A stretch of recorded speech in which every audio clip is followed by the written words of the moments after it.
Hi అండి, మళ్ళీ వచ్చేసాం బయటికి హెల్మెట్ పెట్టుకొని. మరి ఎక్కడికి వచ్చాము అంటే మా వారి మేనకోడలు ఉంటుందండి ఇక్కడే. ఎంత బాగా పెట్టుకుంది కదా ఇల్లంతా.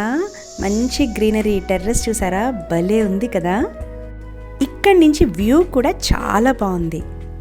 క్లైమేట్ మాత్రం బ్యూటిఫుల్. అసలు ఎప్పుడు వర్షం పడుతుందో తెలియదు అన్నట్టే బయలుదేరాము. వర్షం పడింది, కానీ అదృష్టానికి వెంటనే తగ్గిపోయింది. మేము స్టార్ట్ అయిపోయాము. అలా బయటికి వచ్చామో లేదో మామిడి తోటండి. ఎన్ని మామిడికాయలు తెలుసా, అన్నీ కిందకి ఉన్నాయి. అసలు లైట్గా వర్షం పడుతున్నా కానీ ఇంకా ఆగిపోయాను. అక్కడ కొంచెం సేపు ఉన్నామండి.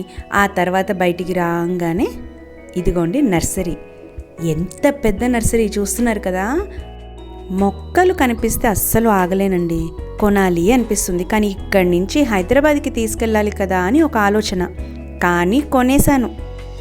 ఆ క్లైమేట్కి ఈ ఫ్లవర్స్ ఇలా చూస్తుంటే అండి ఎంత బాగుందంటే కొన్ని తీసుకున్నానండి ప్లాంట్స్. తర్వాత రూమ్కి వెళ్ళిపోయి ఫ్రెష్ అయ్యి మళ్ళీ స్టార్ట్ అయిపోయాం. ఎక్కడికంటున్నారు? మూవీకండి, సింగిల్ మూవీకండి. నాచోస్ తీసుకొని ఎంటర్ అయిపోయాం. సినిమా చూసేసాం. తలపకట్టి బిర్యానీ ప్యాక్ చేసేసుకొని ఇంటికి వెళ్ళిపోయాం. బాయ్ అండి.